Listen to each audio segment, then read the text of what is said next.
चकवाल में एक वाक़या पेश आया, अफसोसनाक वाक़या।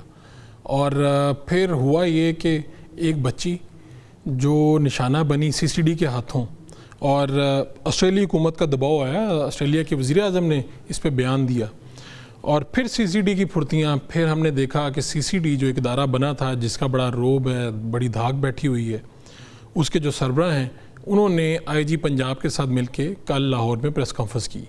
वहाँ पर सवालात हुए उनसे और कुछ सवालात पे तो फिर उन्हें प्रेस कॉन्फ्रेंस अपनी ख़त्म करना पड़ी। तो अज़हर सदीक़ साहब हैं, सरबराह हैं आप जुडिशल एक्टिविज़म जो पैनल है उसके, और आप जब भी इस तरह पब्लिक इंटरेस्ट का कोई मामला होता है तो अदालत पहुंच जाते हैं। सीसीडी के इस वाक़े के बाद भी आप अदालत पहुंचे हैं, तो अब होगा क्या और ये क्यों गए हैं अदालत, इनसे पूछते हैं। अज़हर सदीक़ साहब, आपका बहुत शुक्रिया। ये बताइए कि आप अदालत के पास क्या लेके गए हैं, मुद्दा क्या है? बहुत शुक्रिया। देखिए, ये कोई नया मुद्दा नहीं है। मैं अरसा दराज से, चाहे शहबाज शरीफ हो, चाहे नवाज शरीफ हो, या मरियम सफदर हो, ये पुलिस मुकाबलों का रवाज इनका पुराना है, ये इख्तियार इनका पुराना है। और एक दौर में आपको पता है, इन दिनों बड़े करीबी दोस्त थे नवाज शरीफ के, जो बड़ा मशहूर थे कि जनाब वो बड़े बदमाश हैं, या इलाके के, जो मर्जी आप कहना चाहे।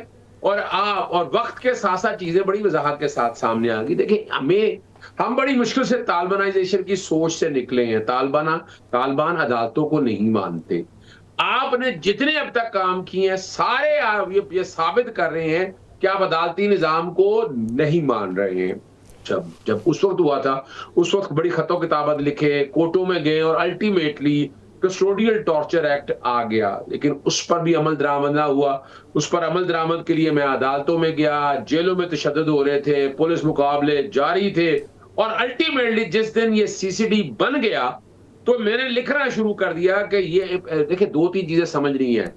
पुलिस आपके पास ऑलरेडी मौजूद है, उसके पुलिस रूल्स हैं आपके पास बाकायदा जो है पाकिस्तान पीनल कोड है, फिर इस तरह दहशतगर्दी कानून आ गया, फिर उसमें कॉन्सेप्ट जेआईडी का भी आ गया।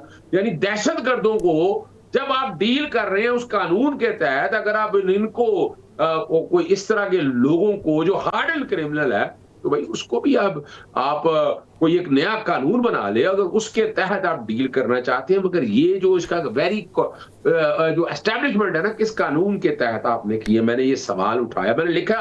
लिखने के बाद मैं बता रहा हूं कब से मेरी ये रिट पेंडिंग पड़ी है। मैं वो सारी चीजें जोड़ना चाहूंगा आप तक।